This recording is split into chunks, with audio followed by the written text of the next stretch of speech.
Well, ladies and gentlemen, thanks for joining me. This is your host, ID Jester. As many of you know, I have done quite a few videos for Tigers on the Hunt, and I am privileged and honored today by Matrix Games and Slytherin to introduce to you some very special news about Tigers on the Hunt. That news is they are releasing DLC number 1 for Tigers on the Hunt. This is going to be called Kursk, and it should be out here shortly. What is going to be included in the DLC?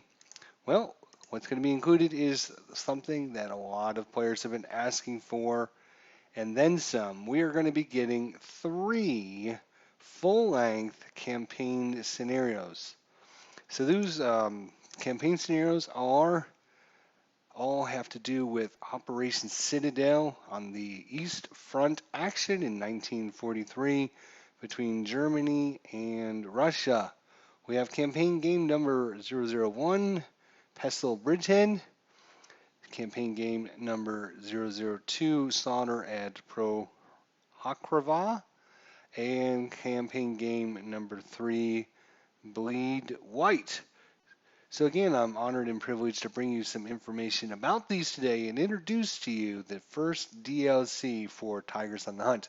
So let's get right into it and analyze and get to look at these campaign games. Actually, before we do that, I do want to cover what exactly a campaign game is and what's the difference between a campaign game and a regular scenario inside Tigers on the Hunt. Well, basically think of a campaign game as a monster scenario with many turns, and also you're going to have a day and night cycle, which is going to affect things. And then you're going to have a special refit functionality phase that's going to happen at the end of the very last night turn. So you can see it represented here. Day 1 is going to be daylight is going to be 1 to 8 turns, and night turns are going to be 9 through 12. So instead of 2 minutes per turn, what this is going to represent is basically 2 hours per turn. And day 2 is going to be represented by turn 13 to 20, and night turn is going to be 21 to 24. Day 3, 25 to 32, and turn 3 night is 33 to 36. And again, turns 13, 25, and 37 will all have this special refit. So what happens during this special refit? Well, here's the list of information that's going to happen. So all your broken personnel are going to automatically rally to good order status. Your damaged support weapons are going to be repaired. All ordnance will be replenished and special ammunition will be reset. All damaged AFV main armament and machine guns will be repaired and special ammunition will be reset. Immobilized vehicles will make a mobility repair check, and off-board artillery will be fully functional again and be able to be called upon, assuming that the unit is in radio contact and is accessible. So think of these as huge scenarios. They're going to last 3 or 4 days. They're going to last between, instead of your normal 6 to 10 game turns, they're going to last between 34 to 48 game turns. Instead of having maybe 10 to 15 units per side, you're going to have probably 20 to 30 to start with. You're going to have reinforcements coming in during different times of the scenario, and we're going to analyze that when we actually get in the game. So let's go ahead and take a look at what is included in game DLC pack number 1, Kursk. So the first one here is campaign game 001 Pestle Bridgehead. It's from the 10th to the 13th of July, 1943. You can put the video on pause and read through the detailed information if you wish. Looks like it's going to be between the 3rd SS Panzergrenadier and 33rd Rifle Corps 11th Mechanized Brigade, the 31st Tank Corps, and the 33rd Guard Rifle Brigade. It's going to be 3 maps with mostly rural and hills. Day visibility is going to be 14 hexes. So obviously starting with turn number 9, 10, 11, and 12, you're going to be nighttime. You're going to have 2 hexes. So you have to prepare yourself for that. Scenario length is 48 game turns. So 4 full days, 48 game turns to complete your objectives. And of course, here is some configuration that's recommended. Difficulty is normal, fog of war is enabled, path quality is high. Russian radioless AFV rule is in effect unticked. Random visibility in campaign game is unticked, and if all side loses all units, and the scenario ends unticked. The side with the most victory points at the end is the winner. Both sides get victory points for owning victory point locations. And the scenario designer for all 3 of these campaigns is Jürgen Hilmquist. Hopefully I said his name right.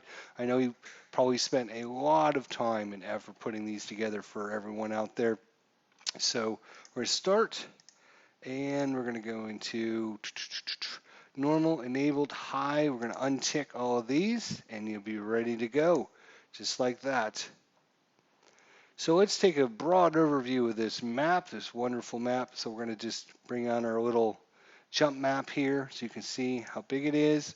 We can jump around to different locations. Here's obviously the bridge that the Germans need to cross and start making a bridgehead through. And you can see lots of detailed information in the map here. There's a little bit of a town here, some victory points located here. There's a couple along this ridge. You can see that this dark green is level 0. So this is like the lowest level of terrain. And you got a hill level 1 and hill level 2. And all the way in the back here is a hill level 3. So obviously the Germans are going to be fighting uphill. Some more victory point locations back here towards the back. Some here in this forest. So some orchards here. Let's take a quick look at the attributes for this scenario. Again, 48 turns. Visibility during the day is 14 hexes. Night is 2 hexes. Normal, advanced, high. And it looks like the Russian has 2 off-board artilleries, both 120 millimeters. The German player here just has 1 150 millimeter. Grain is in season, orchards are in season, fog of war is enabled, and of course the start date July 10th, 1943. So awesome. Look at our victory points here. There are going to be, what do we have here? 2, 4, 6, 8, 10, 12, 13 victory points, all worth 2 each. So we need at least 12 as side B here for a draw. 18 will give us a minor victory. 22 or more will give us a major victory. It doesn't look like you get anything for killing any units, and that is that. Scenario description, again, some more if you want to reread that. If you missed it to begin with, it just brings up the information that we had previously. So as I mentioned in the intro here, we're going to go to the order of battle. So you can see here on turn 1, we're going to have a whole bunch of units here coming in with flamethrowers, demo charges, looks like AT rifles. We have mostly squads. Got a half squad with a heavy machine gun. We have a half squad with a medium machine gun. We got a couple crews that are going to set up with a 10.5 centimeter LEFH 18 ART. I'm not sure exactly what that vehicle or what that weapon is. Sounds impressive though. And of course some leaders and a radio there. You can see on turn 6 here, so this is going to be later in the afternoon hours. We're actually going to get us some SPW 251s and some Panzer 3Ls. So looks like 3 of them. And then on turn 9, when darkness falls, 3 Panzer 6Es with 88 millimeter weapons are going to arrive at nighttime. And then turn 13 starts day number 2. We got some more units coming in, And then turn 21, we're going to get, looks like some Panzer 4Hs. At the start of turn number, or I'm sorry, day number 3, we're going to get some units here. And turn 33, looks like a few more crews here with a light mortar and a heavy machine gun. And finally, turn 37, we're going to get 3 Stug 3Gs coming in. So lots and lots of reinforcements. As you can see, a special refit phase is going to happen and allow us to rally all of our units back from broken, repair all of our weapons, basically starting anew, which will be nice. So obviously, as the German player here, we're going to have to start off in our little location here, break across the bridge, hopefully break out, get through to some the little town here on the south, a couple of victory points here, fighting uphill all the way.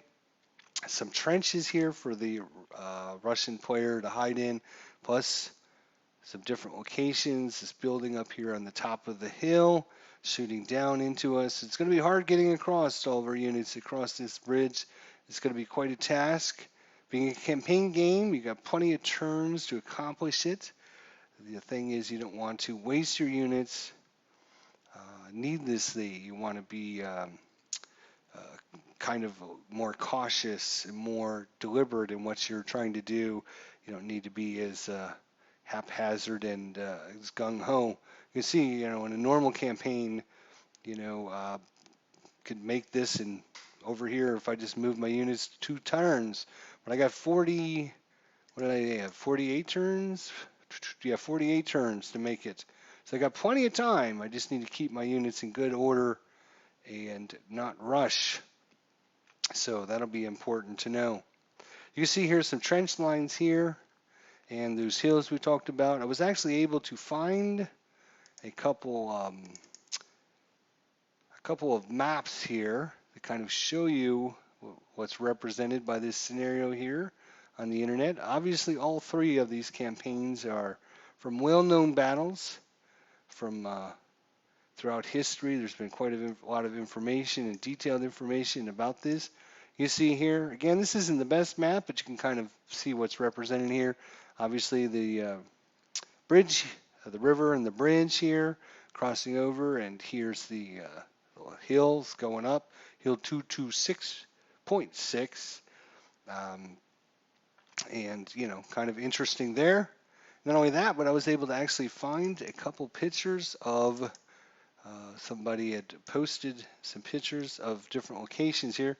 I'll zoom in a little bit. You can see here, this is the Russian frontline trench, which are these trenches right here, I believe, that's represented. You can see actual picture. Obviously, these are recent pictures, not from 1943, but you can kind of see what the different people were looking at when they were fighting this battle. You can see some of the brush here. You can see some of the brush scattered around, and well represented the maps for this scenario.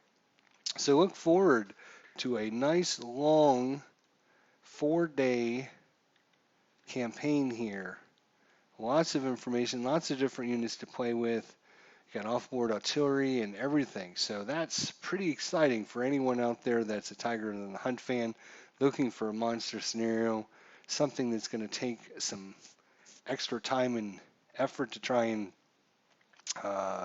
sink your teeth into and really get to the meat of Tigers on the Hunt. Well, let's look at the scenario number 2 here. That's just the first campaign game. If we look at campaign game number 2, it's the slaughter of Prokhorovka, something like that.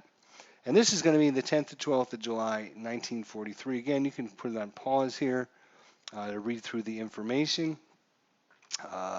Looks like it's going to be the 1st SS Panzergrenadier Division versus the 9th Guards Airborne Division, the 2nd Tank Corps, and the 301st Anti-Tank Regiment. This one here, folks, wow, Very excited. 9 maps. Rural, hills, small city. We have 14 hexes during the day, 2 hexes at nighttime, 36 game turns. So this is going to be 3 full days of gameplay here. And of course the breakdown there. Once again, we have the configuration, normal, enabled, high, untick everything. Most victory points at the end is the winner. And again, the scenario designer, Horgen Hilmquist. Let's go ahead and just jump into this as the German player again. Untick everything, normal, enabled, and high. And wow, this is going to be a true monster with 9 map boards. Look at this. Huge. It's 3 map boards wide by 3 map boards long. That is cool. It's going to be so cool. Unbelievable. So the German player is obviously going to start way down here on the bottom edge. Way down here. We have basically 3 days. 36 turns to make it all the way to the top. And along the way, there are going to be some victory point locations that we need to capture. And as we scroll through, you can see some more detailed information about the map. This is ground level 0. Looks like we're mostly fighting on hill level 1 and hill level 2 here. Obviously, when you're on hill level 1 here, this is all same height, so you don't have to worry about, shooting uphill or downhill or anything like that. Only problem is going to be when you get to this actual hill height of level 2 hill up here, coming up, and way up here at the top. Again, hill height 2 as opposed to hill height 1. So this very important position of this city here is on the top of a ridge on a hill. It's going to be interesting. So basically, you're going to have to try and figure out what you're going to try to accomplish during your 3 days. As a German player, we might want to capture all this down here, capture all of this, capture maybe up until we get to, oops, hit the wrong button, there we go. Have to scroll over.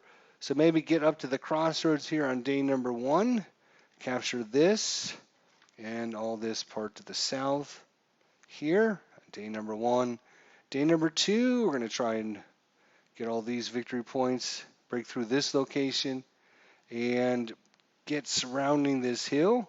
And then on day number 3, maybe during the night of turn 2, position our units, because obviously they're only going to have a range of 2 hexes, so you can position your units to make a dash into the city during the 3rd game turn. So lots of interesting information here. So 14 and 2 hexes at night, 36.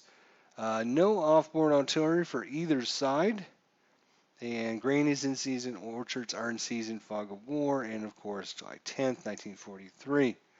So looks like some very tough location. Obviously, a tough nut to crack there to win the objectives. Lots and lots of victory point locations.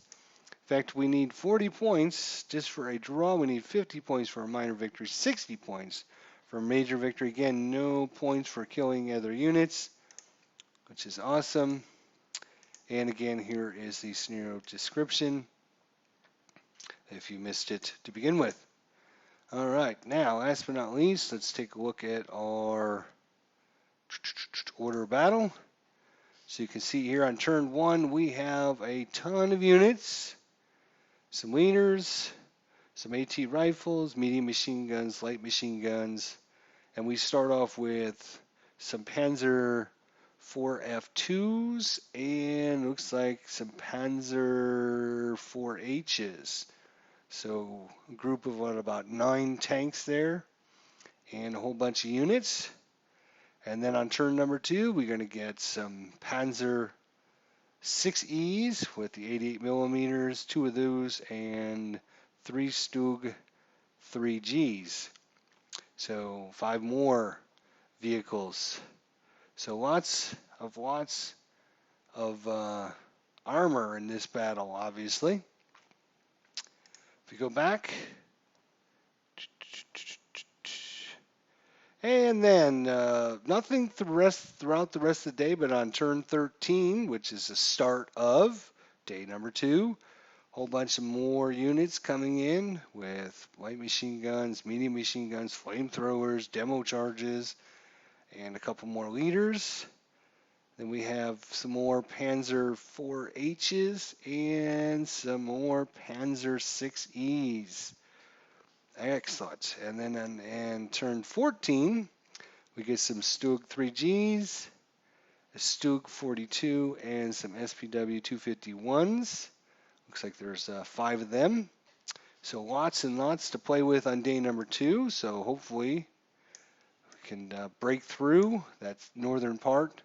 And then on turn 25, which is going to be the start of the third day, again, some more units. Some Waffen SS with AT rifles, medium machine guns, light machine guns, a couple more leaders. We do have an A star leader, which I believe is the best. There might be a star, but that is certainly going to be a very, very powerful leader, being able to rally units, give them a really good modifier to their attacks. A B star is also very good, and a B star. So these are some very quality units. And some more Panzer 4Hs and some Panzer 6Es. And that looks like the end. That'll be the all we get. But I mean, if you add all those units up, you're probably talking about 60 or so units, maybe. So that's lots of, we're talking about campaign games. We're talking about, big, big locations, long turns, multiple days of turns. Let's go get rid of this so I can click on the map. There we go. Talking about multiple days worth of turns, many units, and again, this huge, huge map. I was, made quite a few scenarios, and I know how much time and effort it takes just to create the map that you're trying to envision. If we're looking at the Battle of Prokhorovka, or something close to that anyways, here's kind of detailed information I found. You can, again, put the video on pause. You can kind of see the different tank groups that were involved in this. 1st SS, 3rd SS, 2nd SS. Obviously, this one is involved in the 1st SS, I believe, pushing through towards the city here. And here's the city here, and kind of, some more information about the location and what was going on, and, all that. So I just thought you guys, like, if you're like myself out there, you like to, when you're pushing counters around on the map, you like to know exactly, what it looked like and what is represented, and what was going on with the actual location, and why this battle was important or not important, and what happened during the battle. So 9 huge maps. Again, I can't really show you all on one page here because I have to kind of scroll back and forth. It's actually wider than the actual width here. So 3 huge maps, lots of units to play with, and 3 full days, 36. Looks like the Germans are going to be coming in on the bottom and hopefully pushing their way all the way up north here. All right, so that is the second campaign scenario. Yep, I'm sorry, it's a setup zone is invalid. So let's take a look at the third and final campaign. Of course, this is the 7th through 10th of July, 1943. The name of it is Bleed White, and it is the attack on the railroad stations of Ponyri on the 7th of July. Again, some detailed information about it. We're looking at the 18th Panzer Division, the 10th Panzer Grenadier Division, the 292nd Infantry Division, the 86th Infantry Division, and the 78th Strom Division. They're facing off against the 307th Rifle Division, the 6th Guard Rifle Division, the 81st Rifle Division, the 51st Tank Brigade, and the 129th Tank Brigade. three maps: rural, small village, hill, small hill, and a village. During the day, unlimited hexes, so you can shoot as far as you possibly can. At night, three hexes, so a little bit farther during night. And this is 44 game turns, so it's basically 4 full days, except for you're not going to play the night turns on the fourth day. So it's going to end when it turns dark on the fourth day. So almost 4 full days, you're just not playing the night turns. Again, the scenario configuration recommendations: normal, enable, high, untick, untick, untick. Side with most victory point locations. At the end is the winner. And both sides get victory point for owning victory point locations. Scenario designer, Jorgen Holmquist.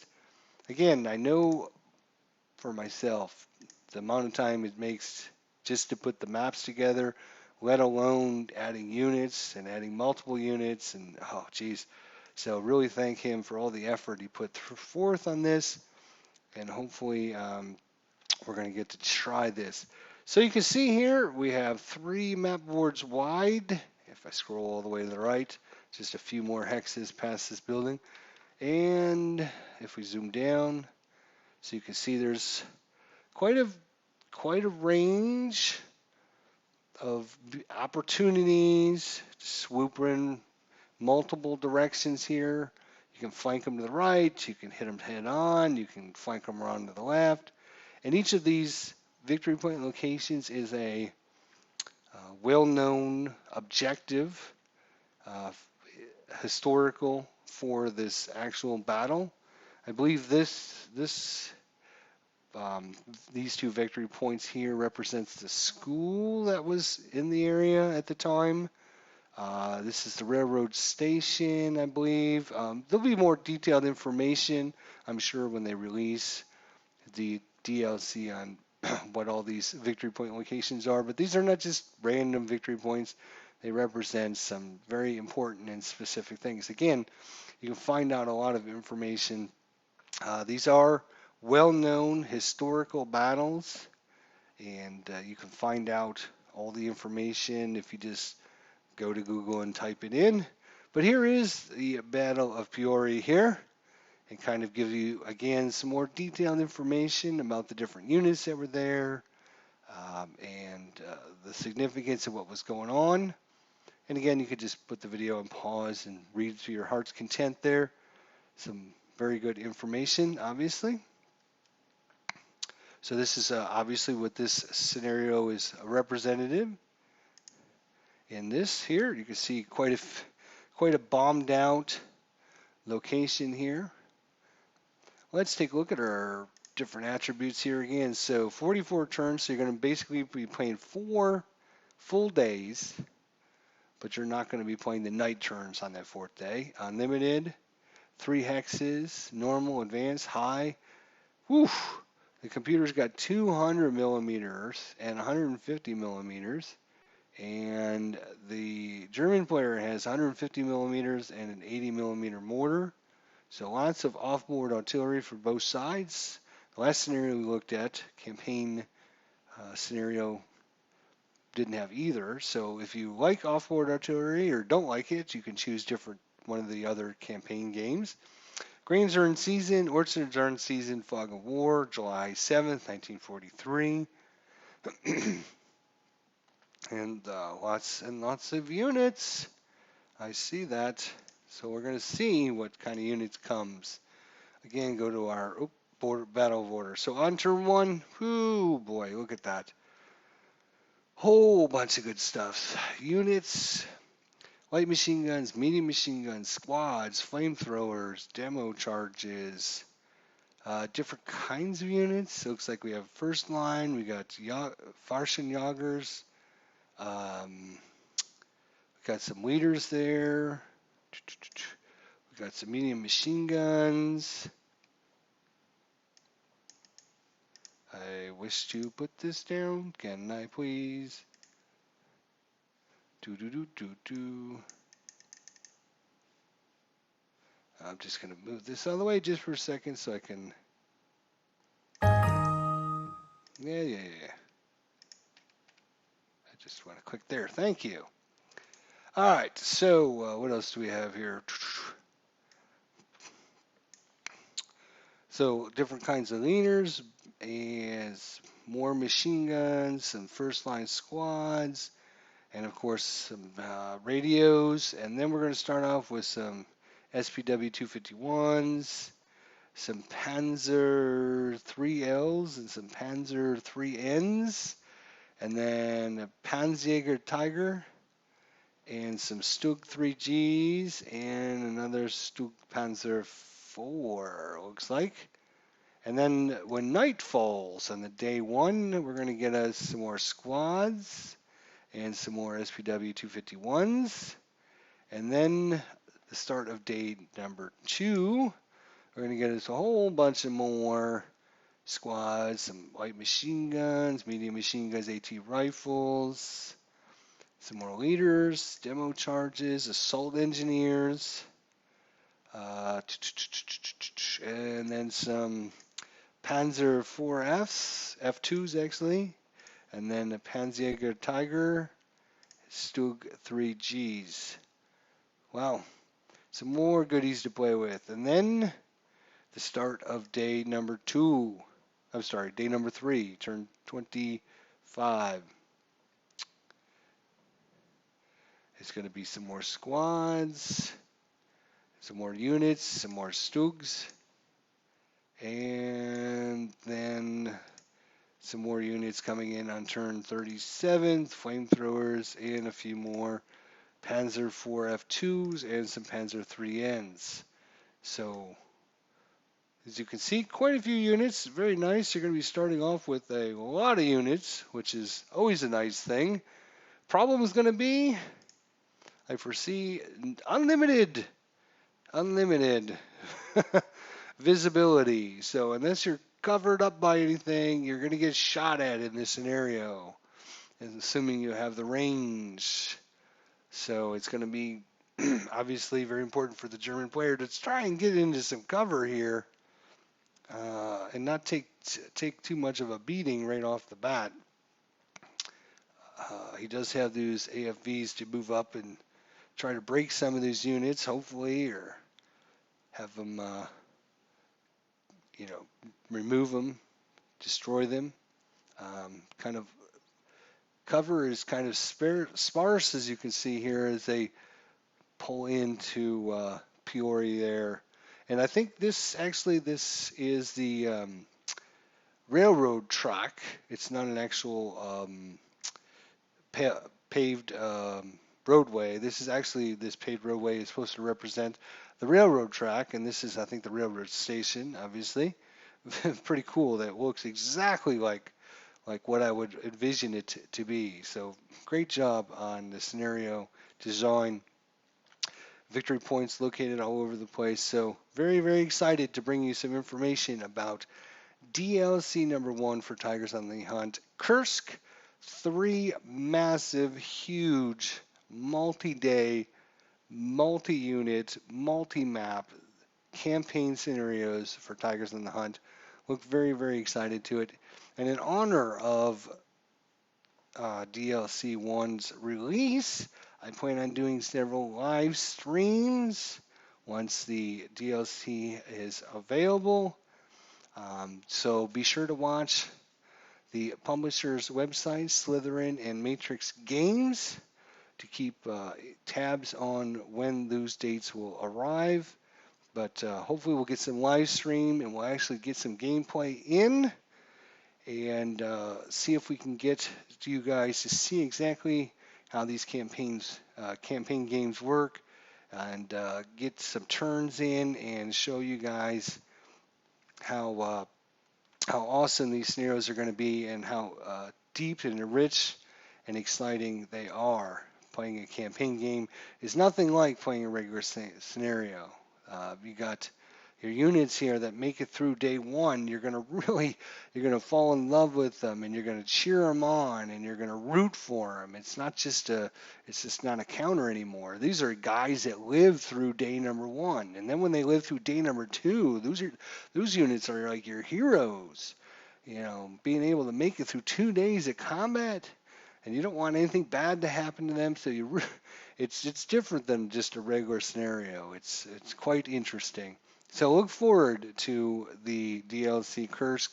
I'm pleased and honored to bring you the information about it, get to show you a little bit about the scenarios and touch base with you guys on this. And like I said, be sure to check out the publishers' websites for the live streams of Tigers on the Hunt DLC #1, Kursk. This is your host, ID Jester, signing off. Thank you so much for joining us. We'll see you next time.